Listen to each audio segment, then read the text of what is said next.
نحمده ونصلي ونسلم على رسوله الكريم أما بعد. قال الله تبارك وتعالى: أعوذ بالله من الشيطان الرجيم. بسم الله الرحمن الرحيم. وقال الرسول يا رب إن قوم اتخذوا هذا القرآن مهجورا. صدق اللہ العظیم. 19ویں سپارے کے پہلے صفحے کی یہ آیت ہے. ترجمہ اس کا یہ ہے: وقال الرسول، جناب رسول اللہ صلی اللہ علیہ وسلم عرض کریں گے: یا رب، اے میرے رب، ان قوم اتخذوا هذا القرآن مهجورا، میری قوم نے قرآن مجید کو چھوڑ دیا تھا. ترجمہ ذرا دوبارہ سنیں. قیامت کا دن ہوگا، اللہ تبارک و تعالیٰ کی عدالت ہوگی، اور آدم علیہ السلام سے لے کر قیامت تک آنے والے آخری انسان تک ساری کی ساری انسانیت میدان محشر میں موجود ہوگی. تو نبی کریم صلی اللہ علیہ وسلم کی امت کی جب باری آئے گی تو بعض لوگوں کے بارے میں جناب رسول اللہ صلی اللہ علیہ وسلم فرمائیں گے کہ اے میرے رب، میری اس قوم نے، میری اس امت نے قرآن مجید کو چھوڑ دیا تھا. اب اس آیت میں پیغام یہ ہے کہ ہم میں سے ہر ایک نے اپنا اپنا اس بات کا جائزہ لینا ہے کہ کہیں قیامت کے دن ہم ان لوگوں میں شامل نہ ہو جائیں جن کے بارے میں جناب رسول اللہ صلی اللہ علیہ وسلم شفاعت کرنے کے بجائے یہ عرض کریں کہ ان لوگوں نے قرآن مجید چھوڑ دیا تھا. اس نقطے پر غور کرنے کی ضرورت ہے. قرآن مجید کو چھوڑنے کا مطلب کیا ہے؟ سب سے پہلا مطلب یہ ہے کہ مسلمان ہونے کے بعد ایک شخص کو قرآن مجید پڑھنا نہیں آتا. بندہ مسلمان ہے، ماں باپ مسلمان ہے، خاندان مسلمان ہے، خود اپنے آپ کو مسلمان کہتا ہے، لیکن قرآن مجید اسے پڑھنا نہیں آتا، تو یہ قرآن مجید کو چھوڑنا ہوا. کسی بھی خوش فہمی میں مبتلا نہیں ہونا چاہیے. قیامت کے دن اللہ کے حضور جناب رسول اللہ صلی اللہ علیہ وسلم کی شکایت کی زد میں آئیں گے قرآن مجید نہ پڑھنے والے، اور فیصلہ پھر نبی کریم صلی اللہ علیہ وسلم کی رٹ کے مطابق ہوگا، یعنی وہ شخص پھر جنت کا مستحق نہیں ہوگا. تو میرے دوستو، اپنا اپنا جائزہ لینے کی ضرورت ہے کہ جس مسلمان بھائی کو قرآن مجید پڑھنا نہیں آتا تو بغیر کسی شرم کے، بغیر کسی جھجک کے مدرسے میں داخلہ لینا چاہیے اور قرآن مجید پڑھ کے آخرت کے اس مشکل مرحلے سے اپنی جان چھڑانے کی کوشش کرنی چاہیے.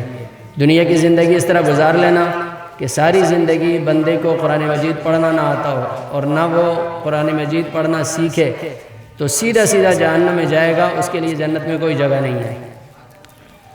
دوسرا مطلب قرآن مجید کو چھوڑنے کا یہ ہے کہ قرآن مجید پڑھنا تو آتا ہے لیکن پورا سال قرآن مجید کو اٹھاتے بھی نہیں ہیں، تلاوت نہیں کرتے. یہ مرض ہم میں سے اکثر مسلمانوں میں پایا جاتا ہے.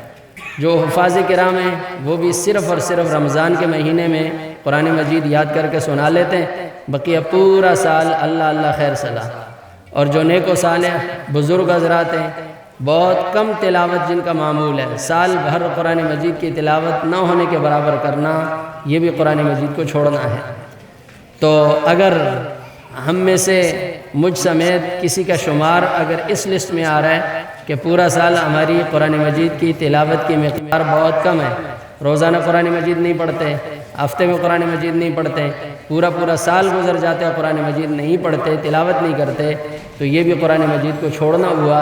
قیامت کے دن اللہ کے حضور جناب رسول اللہ صلی اللہ علیہ وسلم بجائے شفاعت کے، بجائے سفارش کے کیس داخل کریں گے، دعویٰ کریں گے کہ میرے ان امتیوں نے، میری اس قوم کے لوگوں نے قرآن مجید چھوڑ دیا تھا. تو وہاں جان چھڑانا ذرا مشکل ہوگا. اب یہ دونوں کام ہم کہاں کریں گے؟ تو ان دونوں کاموں کے لیے سب سے زیادہ سازگار ماحول دینی مدارس ہیں. سب سے زیادہ سازگار ماحول دینی مدارس ہیں. بندہ اپنے گھر میں بسا اوقات تلاوت نہیں کر سکتا، اپنے بچوں کو نہیں پڑھا سکتا، تو مدرسہ ایک ایسی چیز ہے جہاں خود بھی پڑھا جا سکتا ہے اور اپنے بچوں کو بھی پڑھایا جا سکتا ہے. تو مدرسے کے ساتھ اپنا تعلیمی تعلق رکھنا دلی طور پر مسلمان ہونے کی نشانی ہے. دعوے سے تو ہر بندہ کہتا ہے کہ میں مسلمان ہوں، لیکن اس کے دل میں کیا کچھ ہے یہ اللہ تبارک و تعالیٰ بہتر جانتے ہیں. جب بندہ مریض ہو جائے اور وہ ڈاکٹر کے پاس چلا جائے، تو ڈاکٹر کے پاس جانا اس کے دل کی آواز ہوتا ہے اور اپنے مرض کی اصلاح کے لیے وہاں جاتا ہے۔ تو اگر ایک مسلمان کو قرآن مجید پڑھنا نہیں آتا، قرآن مجید کی تلاوت نہیں آتی، سمجھنا نہیں آتا، تو وہ اپنی اس بیماری کو دور کرنے کے لیے مدرسے کی طرف رخ کرتا ہے، تو یہ اس بات کی نشانی ہے کہ یہ بندہ دل سے مسلمان ہے، اس کے دل میں اللہ تبارک و تعالیٰ کا ڈر اور اللہ تبارک و تعالیٰ کا خوف ہے۔ ہمارے اساتذہ کرام فرماتے ہیں کہ آج کل کے دور میں ایک بچے کو دینی تعلیم دے دینا پوری ایک نسل کو مرتد ہونے سے بچانے کے مترادف ہے۔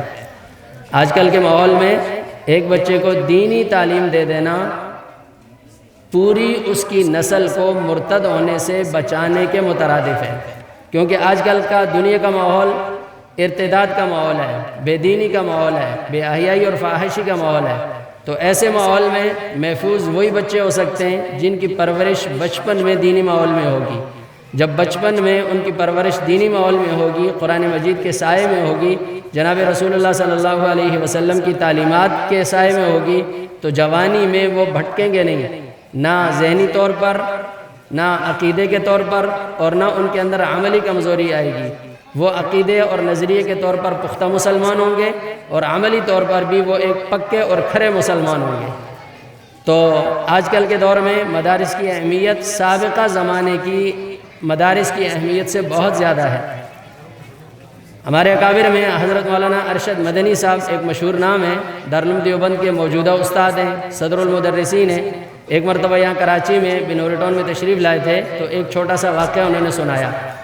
وہ فرماتے ہیں کہ میں دہلی سے لندن جا رہا تھا، تو ہمارے ایک پڑوسی کو پتہ چلا کہ میں لندن جا رہا ہوں، تو پڑوسی نے اپنے کسی رشتہ دار کا مجھے نمبر دے دیا۔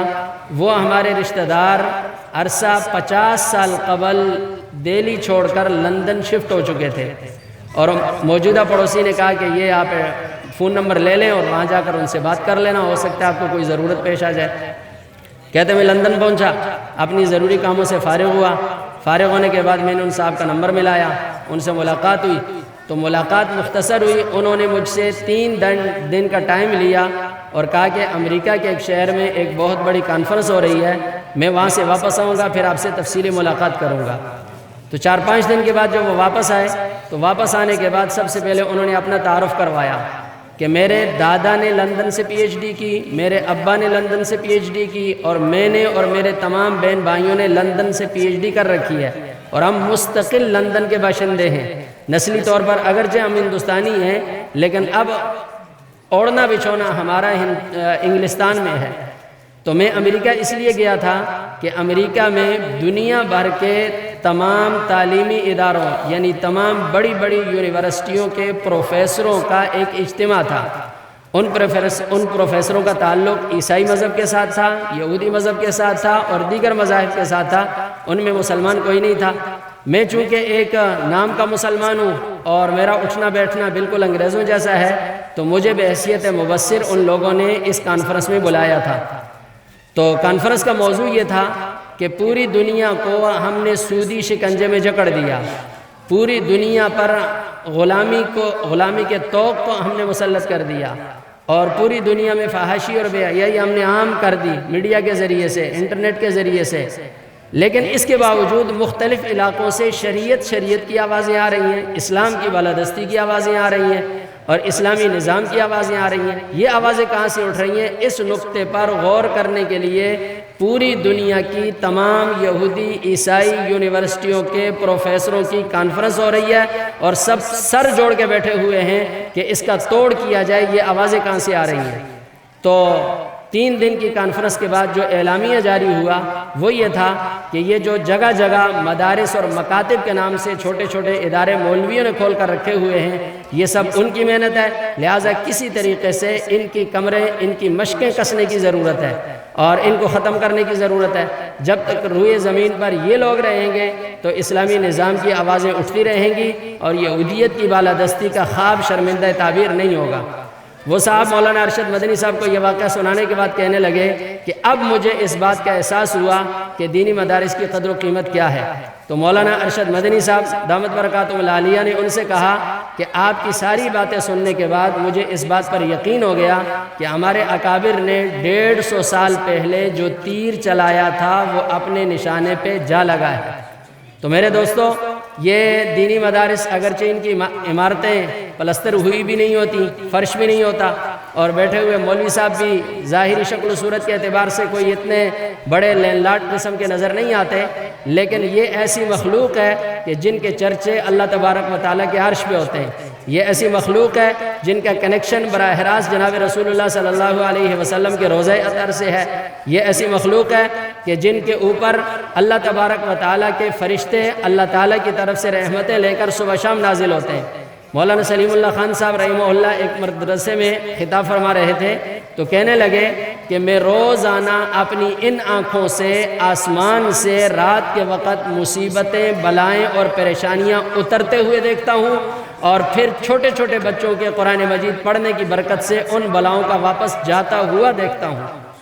تو مدارس کی قدر کرنے کی ضرورت ہے، اور مدارس کی بنیادی قدر یہ ہے کہ سب سے پہلے مدرسے کے ساتھ دل سے محبت کی جائے۔ سب سے پہلے مدرسے کے ساتھ، مدرسے کے استاد کے ساتھ، مسجد کے امام کے ساتھ، مدرسے کے معتمم کے ساتھ، مدرسے کے قاری کے ساتھ دلی تعلق ہونا چاہیے، دلی ادب ہونا چاہیے، یہ دلی احترام ہونا چاہیے۔ اگر اس کو 2 روپے نہیں دے سکتے، چائے نہیں پلا سکتے، کوئی خدمت نہیں کر سکتے، بلے نہ کریں، صرف اپنے دل میں اس کو جگہ دے دیں کہ یہ جو کام کر رہے ہیں یہ اللہ کی رضا کا کام کر رہے ہیں، جناب رسول اللہ صلی اللہ علیہ وسلم کی نیابت کا کام کر رہے ہیں۔ جب دل میں ان کو جگہ دیں گے تو انشاءاللہ راستے خود بخود کھلتے چلے جائیں گے۔ دوسرا کام یہ کرنا ہے کہ اپنے بچوں کو مدرسے کا طالب علم بنانا ہے، اور خود بھی مدرسے کا طالب علم بننا ہے۔ کبھی آ کر مدرسے کے استاد کے پاس اپنی نماز کی ٹیوننگ کرانے کی بھی ضرورت ہے۔ بھائی جب موٹر سائیکل اڑی کرنا شروع کر دے، نہ چلے، تو میکینک کے پاس لے کے جاتے ہیں۔ لمبا عرصہ اگر ایک بندہ پڑھتا رہے تو کچھ نہ کچھ غلطی بھی ہو جاتی ہے، تو کچھ وقت کے بعد، 4 مہینے، سال کے بعد کسی نہ کسی استاد کے پاس جا کر اپنی پوری نماز سنانی چاہیے کہ بھائی میری نماز میں اگر کوئی غلطی ہے تو غلطی نکال دے، اور اپنا قرآن مجید کی دہرائی کرنی چاہیے کہ کہیں اگر قرآن مجید میں مجھ سے کوئی لفظ غلط ہو گیا ہے تو اس لفظ کی اصلاح ہو سکے۔ تو جب دل میں مدرسے کی اہمیت ہوگی، دل سے مدرسے کے ساتھ پیار ہوگا، علماء کے ساتھ تعلق ہوگا، تو انشاءاللہ اللہ تبارک و تعالیٰ اس کا دنیا میں بھی ثمرہ دیں گے، اور آخرت میں بھی اللہ تبارک و تعالیٰ ضرور اس کا ثمرہ دیں گے۔ اللہ تبارک و تعالیٰ ہم سب کو اس پراشوب دور میں اپنی دینی ذمہ داری صحیح معنوں میں ادا کرنے کی توفیق عطا فرمائے۔ وآخر دعوانا ان الحمد للہ رب العالمین۔